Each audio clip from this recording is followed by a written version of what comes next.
Hello everyone. First and foremost, I would like to acknowledge the traditional owners of the land throughout Australia on which we work and live, and recognise their continuing connection to land, water and community. I pay my respects to elders past, present and future. Georges River Council acknowledges the Bidjigal people of the Eora Nation and the original inhabitants and custodians of all land and water in the Georges River region.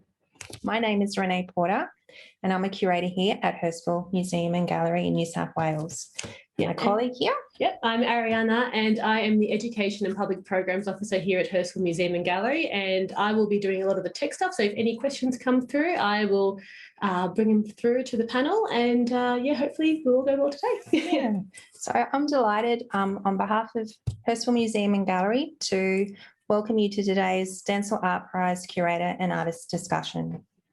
Edgy, political, cheeky and pop culture inspired, the Stencil Art Prize features 53 finalists from around the globe. This prize is a snapshot of the grassroots stencil art form that has undergone resurgence in recent decades and is now thriving on the streets in every country around the globe. The Stencil Art Prize international community of finalists push the boundaries of the stencil definition, utilising a diverse range of techniques, materials and technologies, from photorealist stencils, dozens of layers, to intricate hand-cut stencils on delicate paper. This exhibition is currently on display at Hurstville Museum Gallery and will close on the 2nd of May. I encourage those of you who have not yet visited us to come and see this diverse exhibition. This session today is presented by Hurstville Museum Gallery. Our speakers in this session will share their insights into the Stencil Art Prize exhibition. I would like to also extend a warm welcome to our speakers now. So we have Jacinta Fintan, the Stencil Art Prize Director. We have R, Stencil Art Prize Exhibiting Artist. And we have Adam Obscene, another Stencil Art Prize Exhibiting Artist.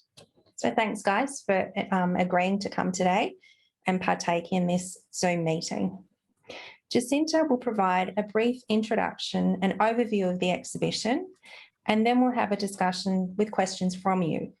We encourage you to send your questions during this session using the chat function. You can find the chat button at the bottom of your screen. Okay. So now I'm going to hand over to Jacinta, Director of the Stencil Art Prize, to give us her insights of this unique exhibition. Thanks, Jacinta. Yeah, so it's some pictures from the early Stencil Art Prize that began in 2009 with a small startup grant from the Marrickville Council in west of Sydney. So we started out with 12 finalists from Australia and we launched in Newtown with a $500 cash prize. So we've got Miss Link there with her artwork on the left and the mayor handing her cash prize there. And then what we've got is a selection of images. That's our first gallery, so it's quite small. We had the 12 finalists in there and 23rd Key, her tiger artwork. She later went on to win a number of times.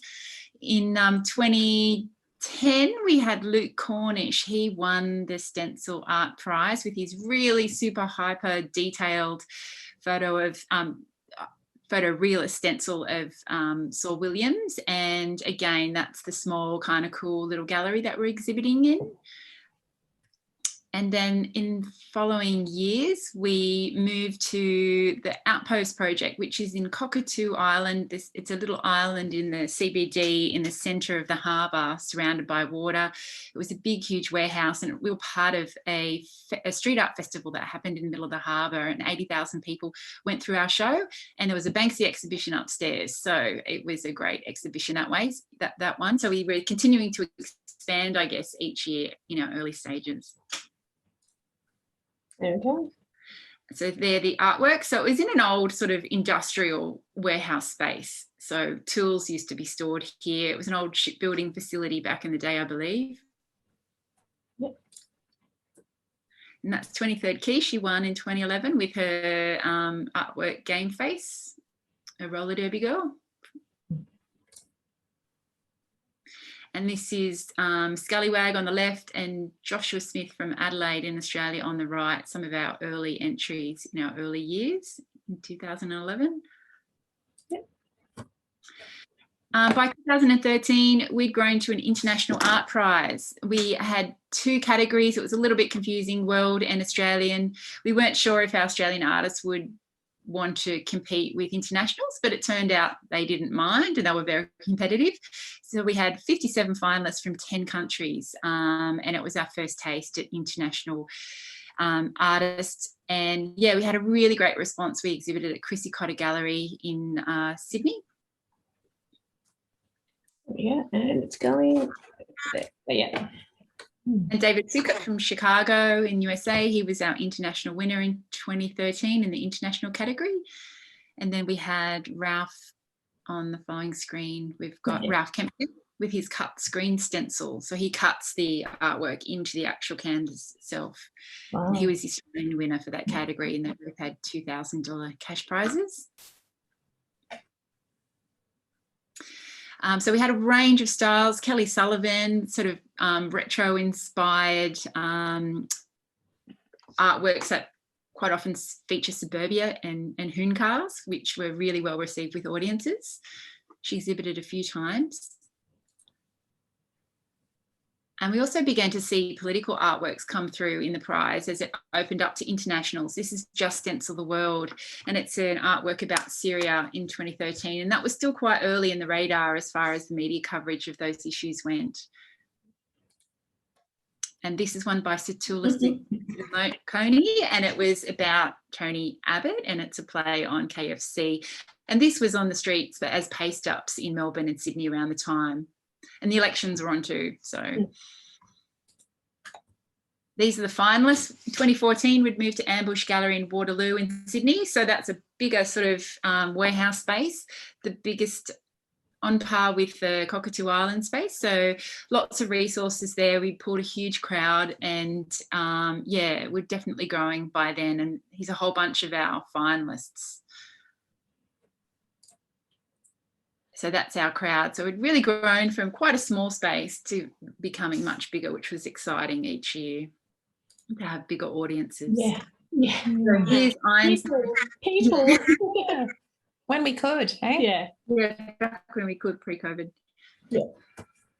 So on the left, we've got Irons 92 from Germany, people who loved his artwork in 2014. And on the right, there was Luton Sheldon, artist from Italy, really luminescent portraits of a stencil portrait. So really different styles coming through in the prize. 2015, we moved into the gigantic space. Ambush opened up a new space at the top of Central Park residential and retail precinct in Broadway, near the CBD in Sydney. It was gigantic. We had 104 artworks from 92 finalists, and it was a big show. Opening night, we had 900 people come. And wow. It was really, we were really at the top of our game. We had a whole pile of volunteers.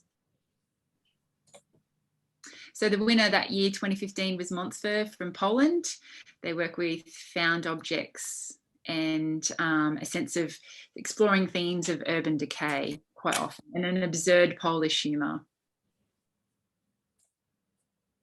One of my favourites, Leviathan Crew from Czechoslovakia. Really dreamy kind of artworks, really.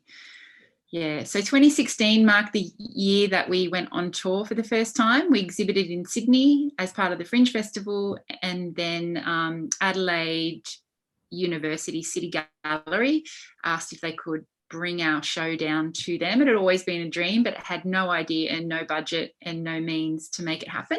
So that marked the first year we were able to tour to another state and city, and it was just beautiful to walk into the gallery and see the show hung in the professional space down there.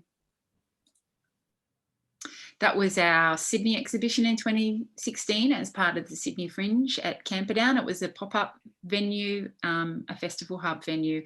We had real trouble finding a venue that year because of the Sydney lockout laws. For international artists, they basically shuttled the pubs and clubs early, which meant restaurants and cafes started closing down, shops started closing down, areas started closing down, developers came in, started bulldozing venues, and we had less and less places to exhibit in, and artists had less places to work in. So Sydney Fringe came to the rescue and provided us with a venue that year.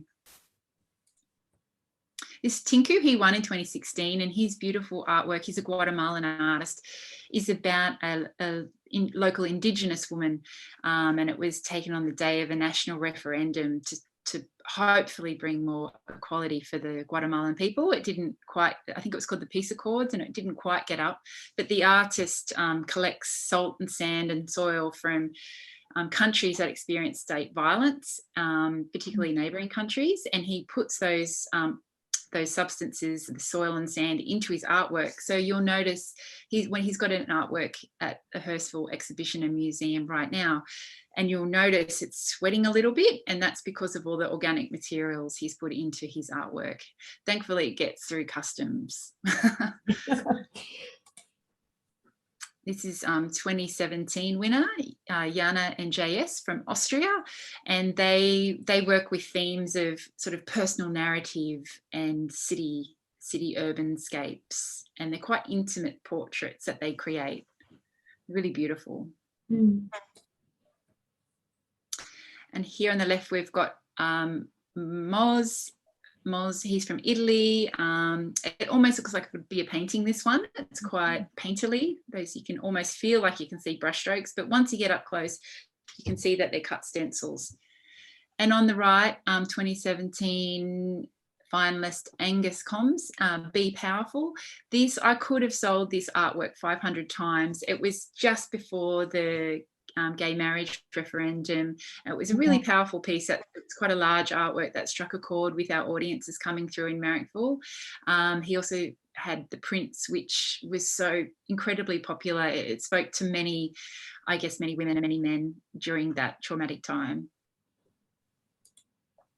So that's the small gallery we exhibited in 2017. Again, it was a real struggle to find a venue that year, and that's at Marrickville at the Addison Road Community Centre. So it's sort of you get the key and do it all yourself.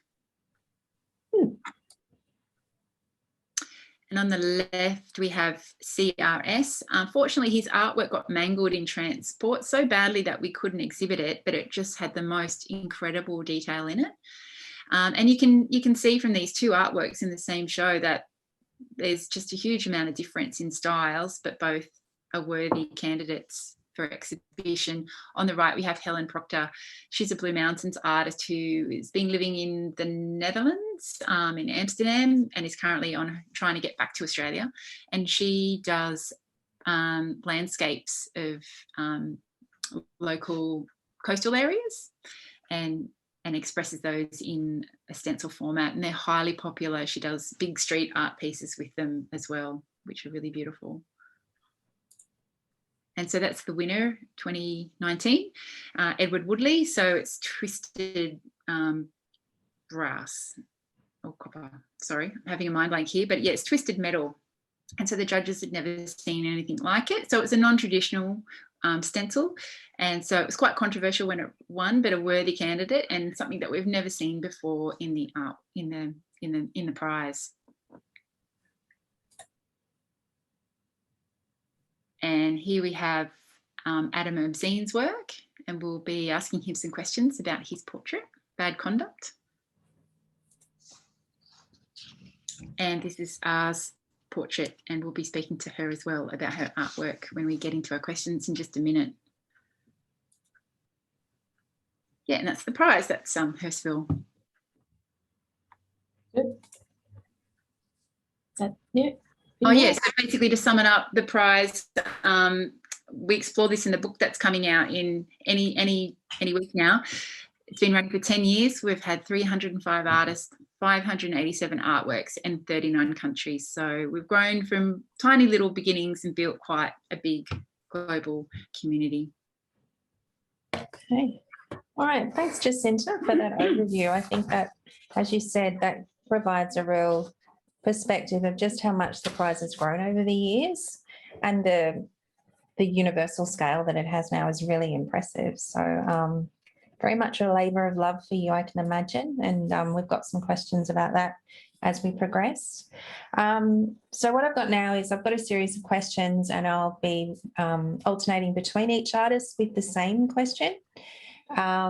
So for me, I think a really interesting thing is the choice of name that you both have. So Adam, Obscene, can I ask you to elaborate on your choice of artist name? Yeah, sure.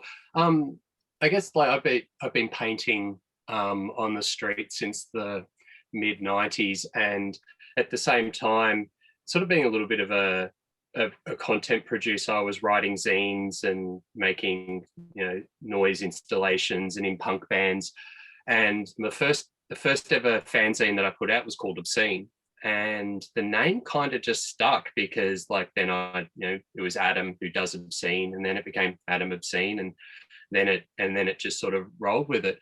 It was at that time I started signing work off as Obscene, and what's, I guess, like when you look at the it's a bit of a play too, because you say it Obscene, but it's 085C3N3, and that's a bit of a play because I'm actually, you know, dyslexic and see numbers as letters. So it was a nice way to reclaim something and bring some power from the way that I see the world and present that to the rest of the world of how I do things. So and yeah, that came from a crew that I was painting with, where we all started playing with numbers as letters and letters as numbers. So one of the other past finalists from up here in Brisbane, Leet, Matt has he does his 1337, and so we sort of had this like game where we started to play around with, you know, breaking people's brains around how to actually, you know, look at it. It's the fun part when they go, so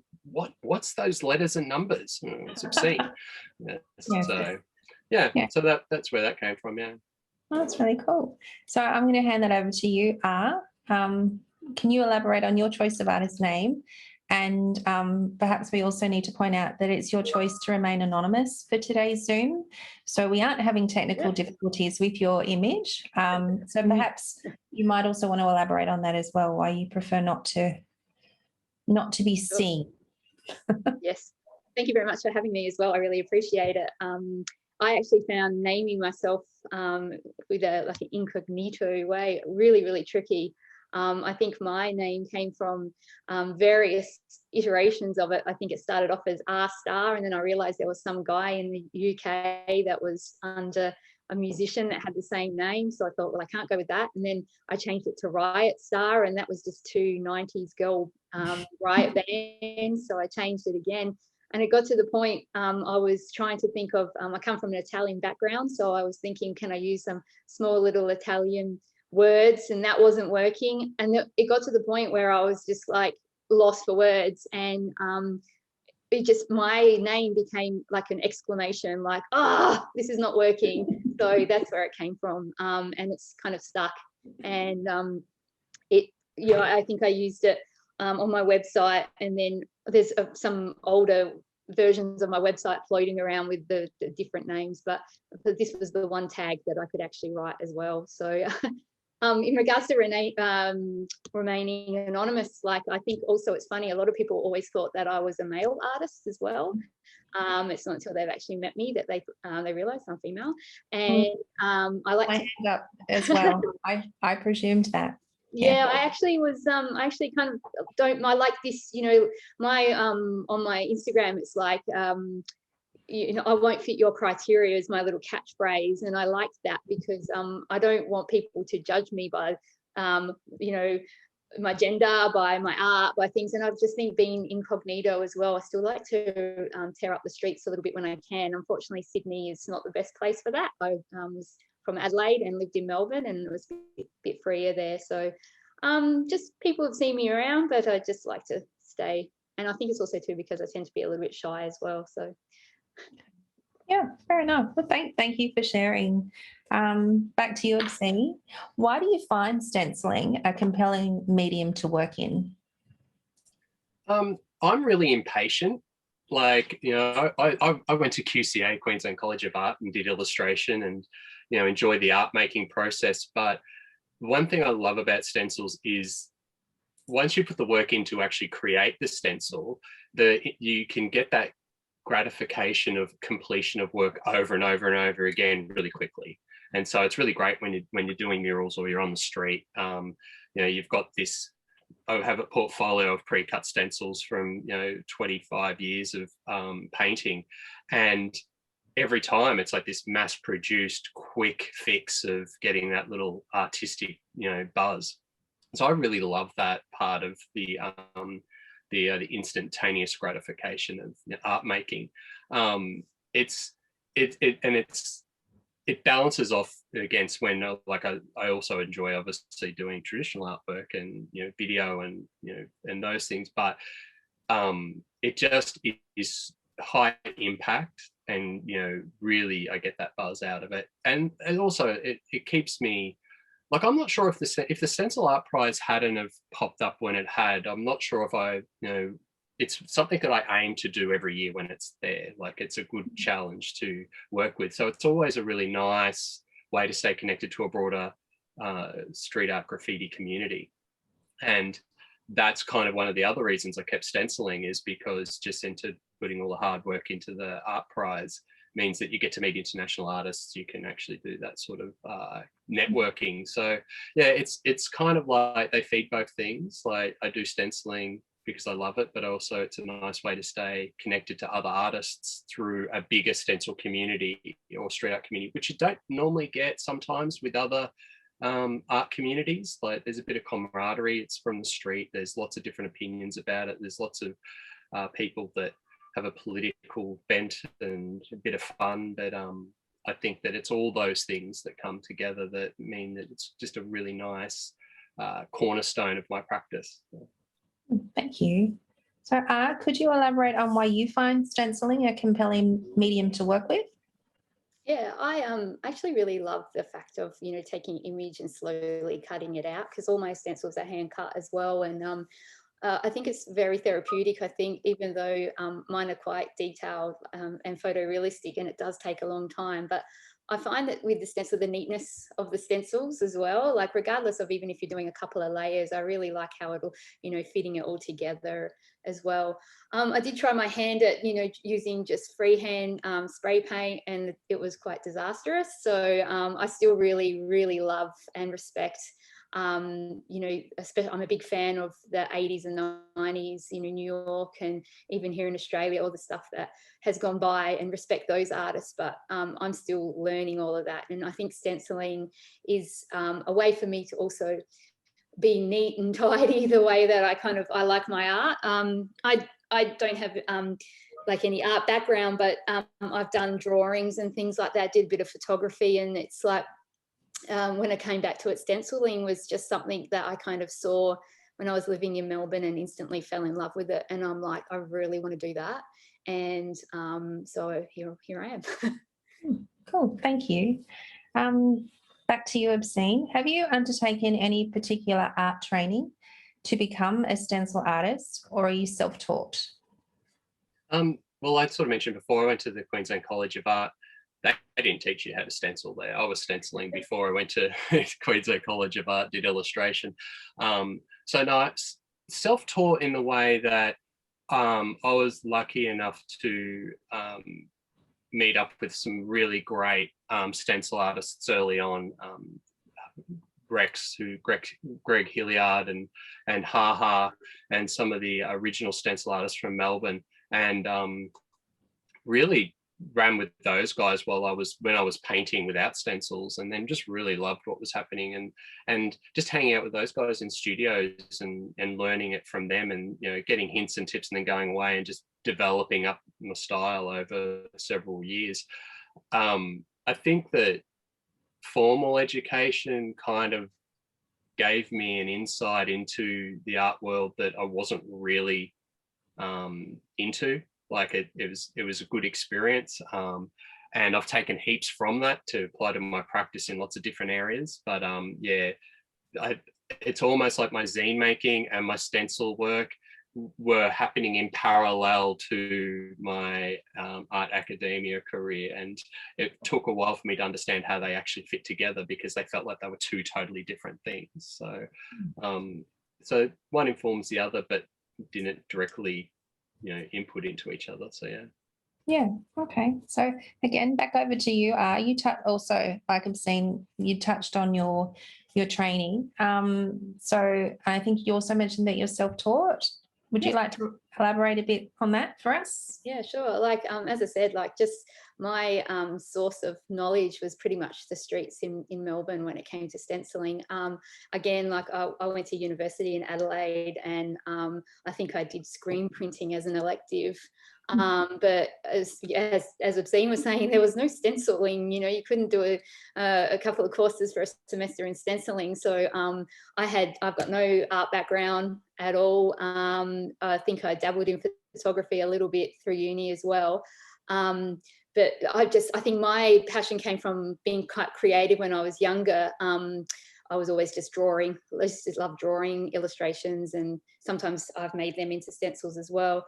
But being self-taught, I'm a little bit introverted when it comes to networking with people. So I think that's to my detriment as well. But when I was starting out, there's probably 3 people I can really appreciate. That first off was Luke Cornish. He was probably the first person I ever saw photorealistic stencils, and I was just in awe of his work. So really kind of researched how he was doing stuff.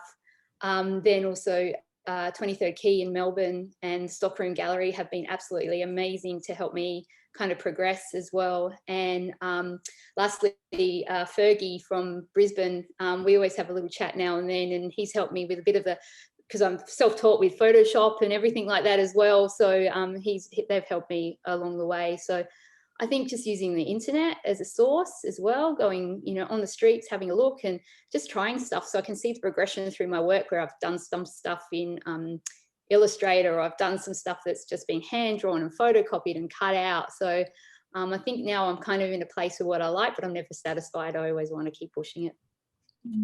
Oh, cool. Thank you. Back to you, Obscene, as we're doing this tag.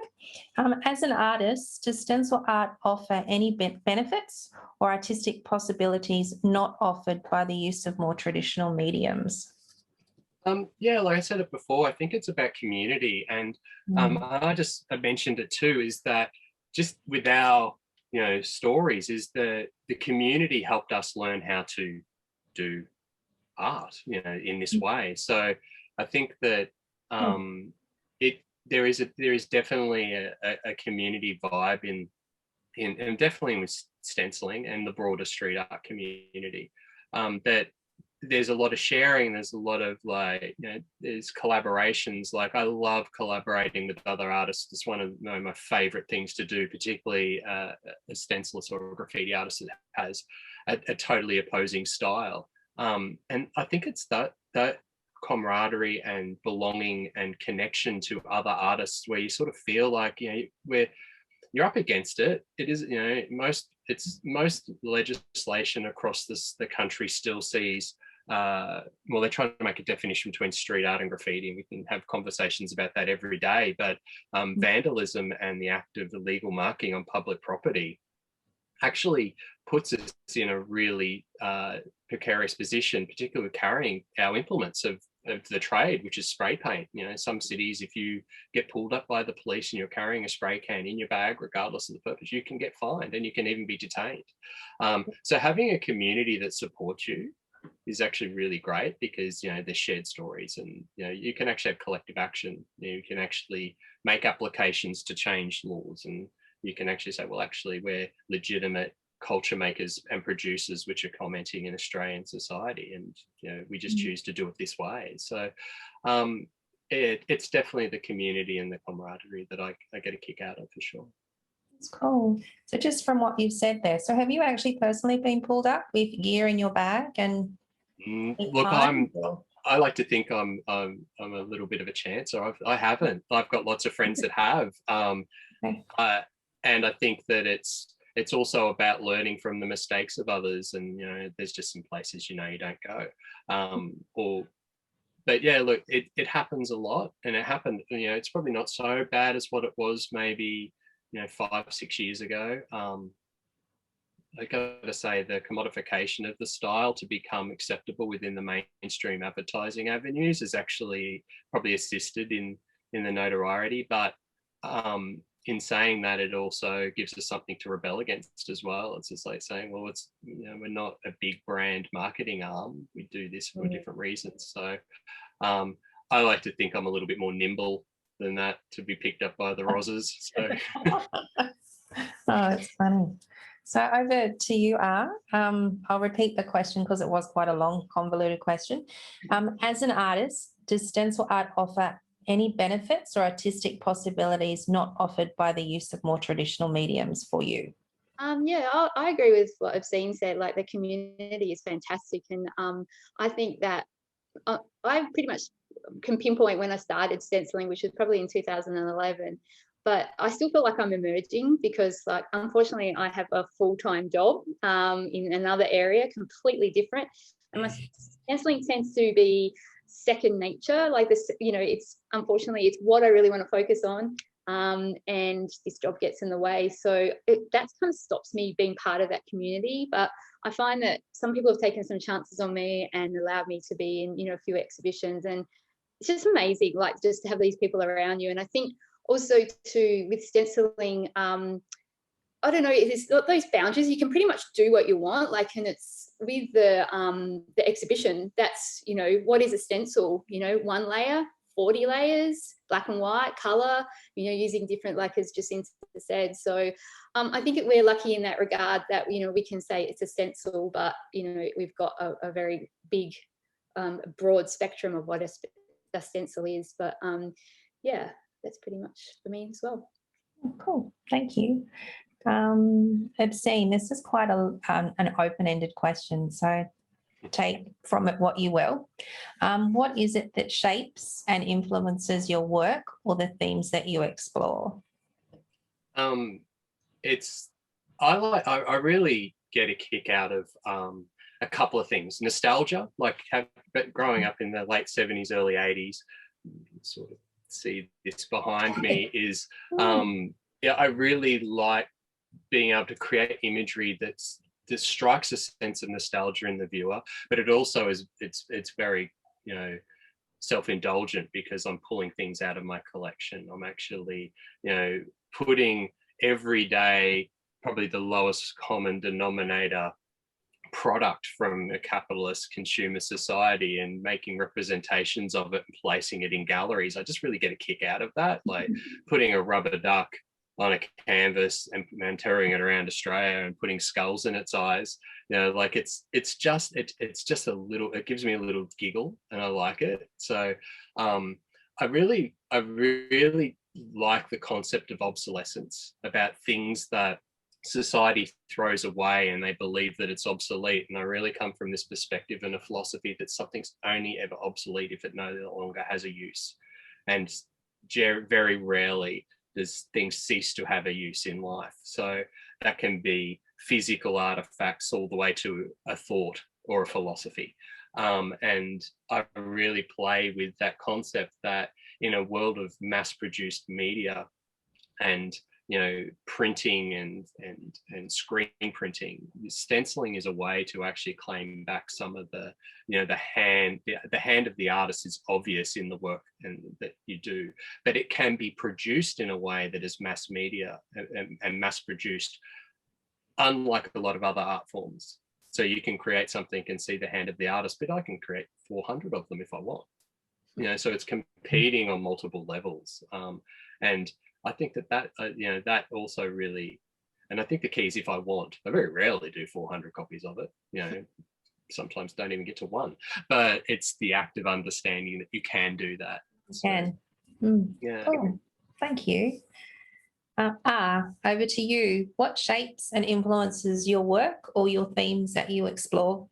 Yeah, I'm a bit the same. Like, I'm a big on nostalgia and pretty sentimental when it comes to a lot of things. So I loved all the stuff like growing up in the 80s and 90s, you know, you know, just looking back on some of the toys and things that we had, and you know, as Obscene was saying, you know, they get thrown away, forgotten about it. The good thing about the internet is that we can go back and have a look at things like that. So, but I just like doing a lot of stuff that's, again, not going to fit a certain criteria. So like, you know, being interested in you know, Nintendo characters, shoes is a big thing for me. I also like to I love pop art as well. So I'm a bit of a, you know, when it comes down to celebrities and stuff like that, I wouldn't know a celebrity if I fell over one. So when it comes to doing stencils of them, where do I get my photos from and things like that? But I love the black and white portraits of a lot of celebrities and things like that. But yeah, it's, I really get influenced by different things at different times. Maybe it's a bit of, you know, attention deficit disorder, but yeah, it's literally, I'll find something, I jump onto it, I want to make a stencil out of it, because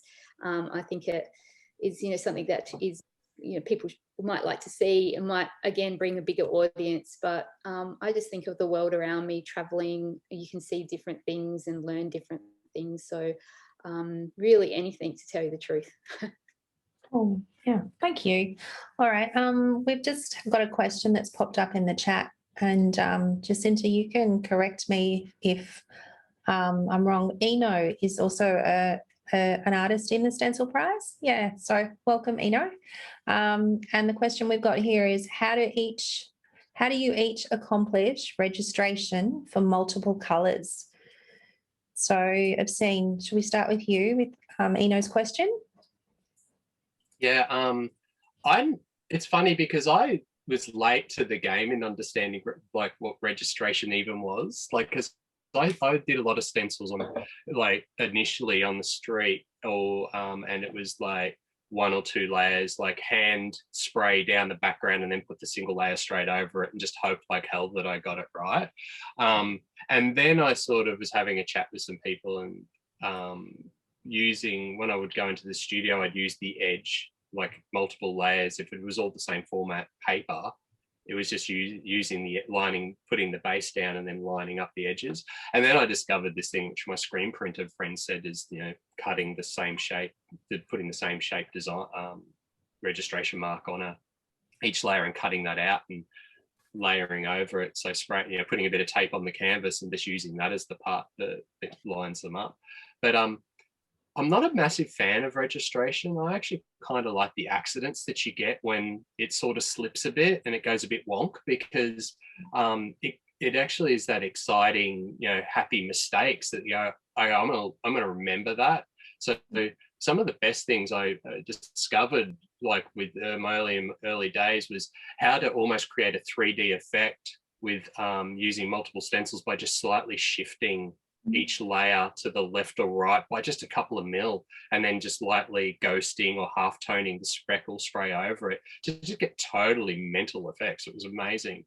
And then you can come over with the top of it with a nice clean solid color. So registration is great to get the, you know, for, I really get it for the photorealistic guys. Like, they probably did, you know, that is the most probably important thing you need to do to nail a photorealistic piece. But like I probably veer a little bit on the other side of being a hot mess when it comes to doing my stencils. So yeah. All right, thank you. Would you like to respond to Eno's question with reference to registration? Yeah, so I'm the opposite of Obscene there. Like, I am like the registration queen, and it's funny because I think when I do stencils, now that I'm doing the colour, I'll try and, like, for example, I've done a few sneakers pictures similar to the one that's in the Stencil Prize. I actually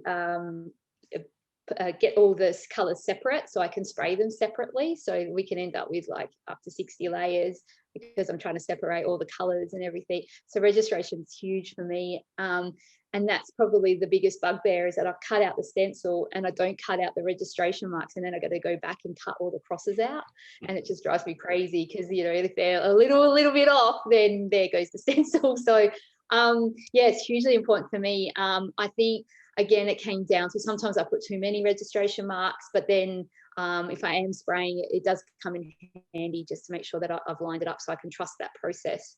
but I go through so much of that blue Bunnings 3M tape.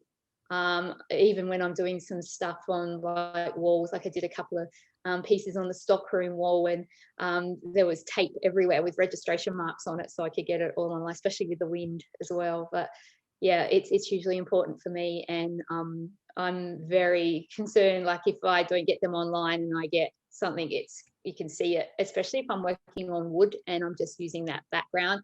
I often start with the darkest layer and then you get this big skid of black, and I'm not too fond of that. So Thank you.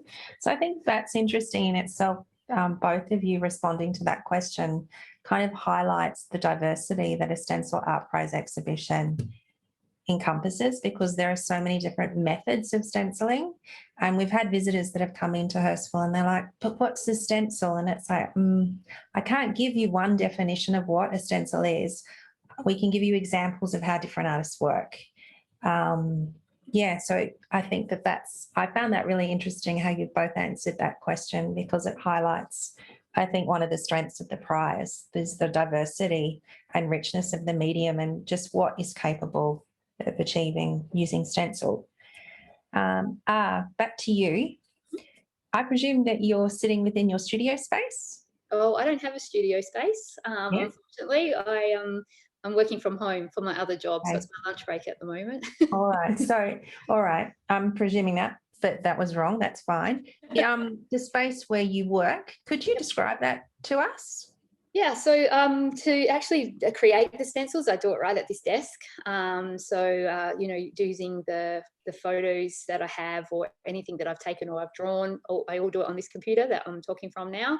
But I live in Sydney, so I actually live in the city in Sydney. So I'm in an apartment.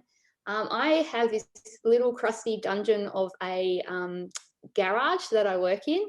And there's no internet down there. It's right next to a car. I don't have anything formal, and unfortunately I've been banned by my concierge for spray painting down there now, so I actually have nowhere to spray. So at the moment I'm just cutting as much as I can, and I'll go down to the Southern Highlands where I've got family, and get them to do let me borrow their backyard. But yeah, unfortunately, again, because I have this full-time job, I just feel like it hasn't enabled me to evolve as the artist that I've wanted to. So no studio space, just my little apartment at this stage. Okay. And you, Obscene, would you like to elaborate on your studio space and describe that to us? Yeah, so I live in the north of Brisbane, have a little Queenslander in the northern suburbs, and effectively the footprint of the house underneath is my studio, and that is where I do my digital work, where I do my sound work, where I record my podcasts. It's where my libraries are and my results of years of hoarding ephemera. And I think it's funny because I've got a lot of, like, when friends come and visit, we call it Studio Obscenito. When they come to visit, they like to say that it's like, we talk about it being the physical manifestation of the inside of my brain, because there's like, it's messy, but it's ordered, and there's places to spray, and there's places to create, and I've data projectors and pull down screens to watch movies, and do, big VHS collection. So it's really just an inspiration cave. And it's it leaks, and it gets hot and humid, and it does all the great things that living in a subtropical city allows you to do. So but it's nice having it here under the house with my partner, and we've just had a little girl, so it's a nice creative environment to be able to create a sanctuary up here in the deep north. So yeah. Oh, it sounds like a wonderful space. Certainly does. Yeah, I've got a question for Jacinta. Could you share some of the logistics of pulling together a global art prize? It's not an easy feat, putting together an exhibition, but an exhibition on an international scale would certainly have its challenges. Would you like to share some of that with us? Yeah, I talk about this a lot in the book, 10 Years of the Stencil Art Prize, which is coming out soon. And there's one anecdote that I can share, and it's I ended up getting a small grant to do the first art prize, and we saw on those slides it was quite small, really little gallery in Newtown.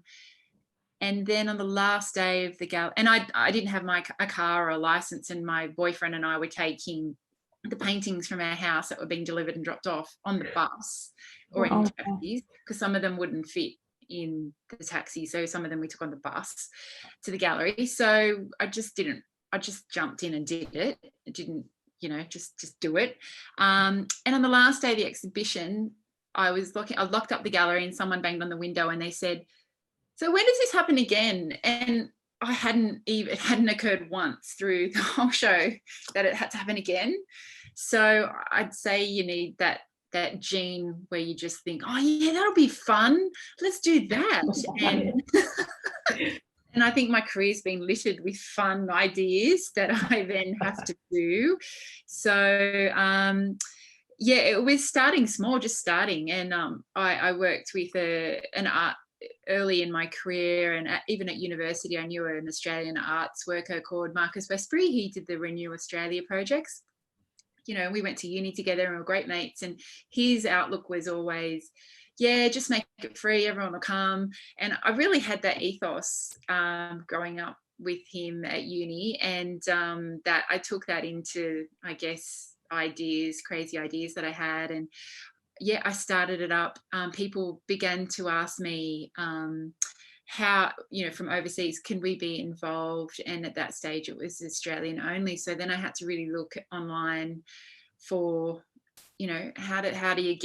how do I give artists information on how to ship a canvas into Australia?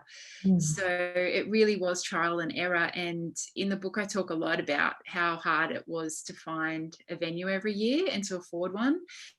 And I know one of the questions that Renee's going to ask me later is about this subject, and I'll just jump in anyway. But thanks. One of the challenges is finding the money to pay for galleries. I guess for me personally, my background was in community radio, so I wasn't interested in having a big glossy art prize that was like commercial radio. I wanted to have an organic grassroots art prize that had the same values as the community radio station, supporting local, supporting independent. Of course I wanted to get bigger and bigger every year, but I wasn't really prepared or didn't have the skills to sell my soul and go and get a big name blue chip international no ethics company to throw $100,000 into the prize. So definitely money and venues was the biggest challenge every year. But as to how I did it, I started really small and I just doggedly kept going, and wasn't afraid to just put, I was working in the arts and I still work in the arts, so I just kept paying for things and believing that we'd make ends meet. And I'd say for the vast majority, we just get that one more sale and commission, and the artist made some money, and I was able to help cover the rest of the rent of the gallery and things like that. So it was just a real grassroots belief that I could do it, and lots of, I guess, stupidity as well, just jumping in. Just jumping in and doing it and making it happen. I think you have to be kind of a bit of an optimist as well, and really love what you're doing to keep plodding along like that, because it's not easy. So getting back to our artists, Obscene, how does your work in the Stencil Art Prize push the boundaries of stencil art? Would you like to discuss your work within the current show, a little bit? I don't know if it does. I think that there's this misnomer that art has to push the boundaries. Sometimes art can just be fun. Sometimes it can just be, a reminder of a better time in your life or inspire joy. It's sometimes I think there's an overinflated importance that art has to have a greater purpose, but the greater purpose is that it exists and that people can create. And that we're lucky enough to live in a country that allows us to maybe have a full-time job that you can consider as your hustle, because your art practice is the thing you truly want to do. I think that stenciling is a creative, one of my many creative outlets, and I like to play in a very, self-absorbed, indulgent way. If it comes out nice and if the panel like it when I submit it to the art prize, then great, that's another tour and I get to have fun and hang out with the other artists. But I think if we were talking about pushing boundaries, it's about challenging the status quo, challenging what art is and what the art world is actually represents in this country. It's, creative industries is the biggest industry in this country. Like, it actually produces more than anybody understands, like from filmmakers to musicians to, artists and curators and arts workers. And the more prizes and the more exhibitions, the more time that this can be presented in front of people, it just puts that importance out there. So yeah, I don't claim to be a political artist at all. I'm about fun, and my practice is about fun and looking at the positive side of life. I leave the political statements in the other work that I do. So this is my outlet. So, Thank you. Thanks. Would you like to elaborate on your work within the show? And if you feel you do, or perhaps don't, push the boundaries of what stencil art is? Yeah, I totally think that I don't. I'm totally with Obscene on that. I think with me, because my work takes so long to do as well, by the time I've come up with anything that I think might be a little bit political or edgy, it's gone. People have forgotten about it. It's that, that instant kind of, this day and age, everything's really instant. So mine personally, I definitely don't think I'm all about trying to have fun and, colours and pushing my own skills to, keep learning, because I don't think I'll ever be satisfied with where I'm at. I just want to keep learning more. And but sure, I think stencil art can be, we know, political and edgy and things like that. And I think that's great to kind of be able to think that, wow, this wide variety of stencils that exist, we're all like one world as well. Like, we see a lot of the stuff that goes on in other countries as well. For me personally, I know when I've been traveling and I go to art galleries, I'm like, damn, I wish this was a stencil exhibition.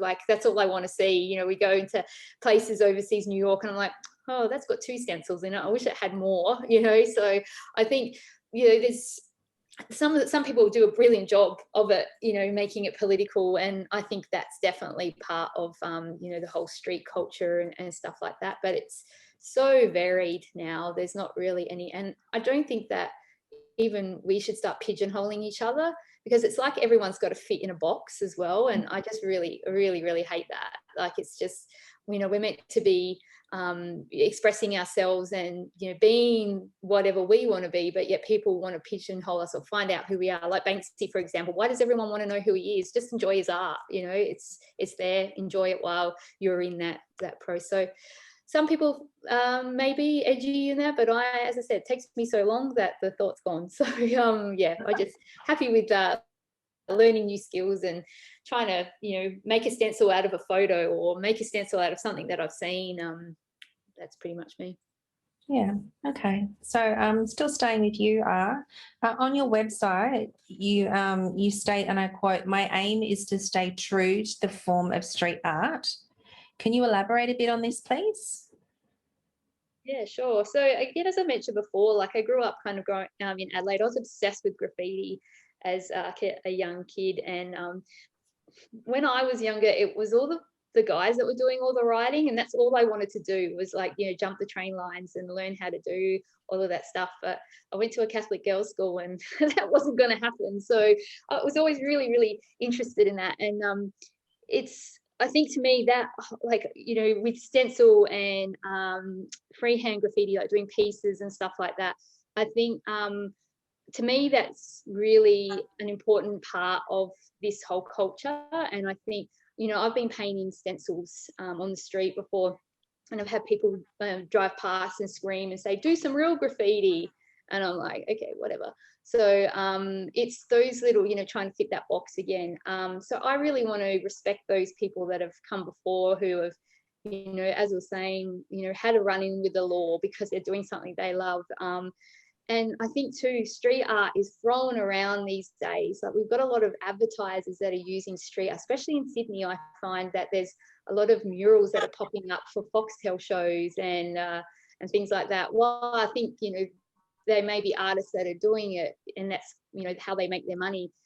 It's blurring the lines of that history, I think, too. So I just want to, respect the people like in Melbourne that I think there used to be I think it was called Canada Lane in Melbourne. There used to be stencils galore down there. And as I've said before, like Ha and all of that, they used to be quite prolific down there. And it's just gone. Like, they just painted over it all. And I just want to stay connected to those people who had no cares, just put up some art and it was there for you all to have a look at. Cool. Thank you. Thanks for sharing. I'm conscious of time, so I'll probably just finish off with one more question to Obscene.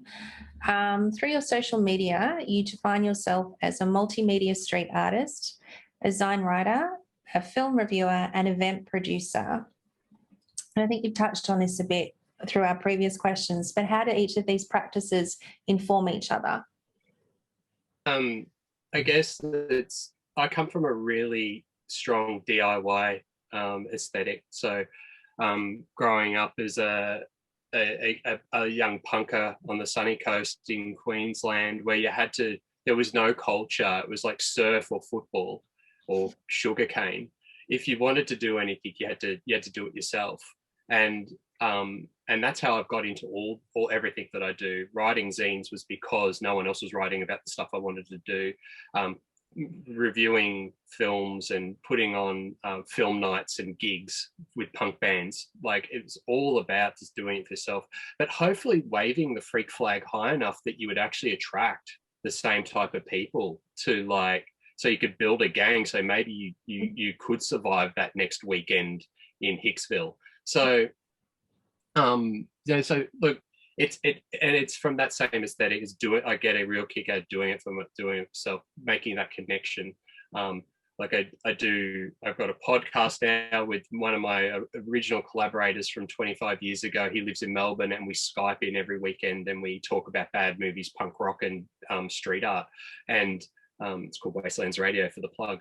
And we basically are just around making sure that people understand that there is alternatives to mainstream media. Like, you can actually have commentary, and it doesn't even have to be on the internet. Like, it can be just talking to people and influencing people. And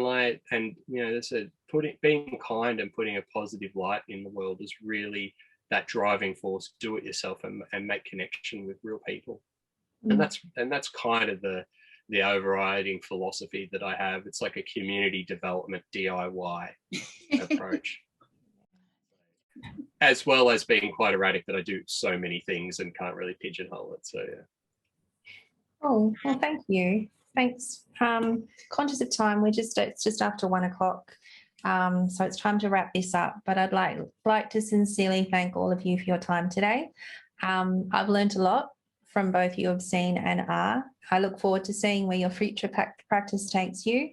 I'll be looking at your stuff online to see where that develops. And thank you, Jacinta, for your perspective. I think it's always interesting to hear what goes on behind the scenes. Often when people ask what you do as a curator, they think, oh yeah, you have a nice job, you hang artworks. But as from what you've said, it is so much more.